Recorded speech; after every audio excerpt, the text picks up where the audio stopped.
sa ngalan po ng leadership ng Word International Ministry sa pangunguna po ng aming Senior Pastor Doc Edwin Rosales na tas puso po kami nagpapasalamat sa lahat po ng ginamit ng ating Panginoon upang may sakatuparan ang ating biyayang hapon.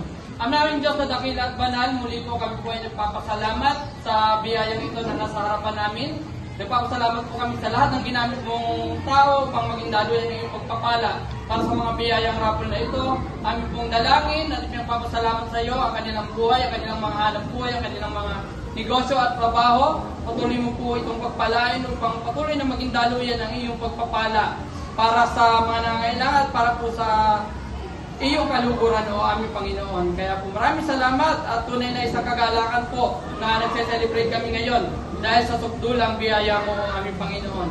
Muli sa iyo po, muri pa sa salamat at pagdakila sa pangalan ni Jesus tayo Panginoon at sariling tagapagligtas. Amen. Amen. Thank you, Lord.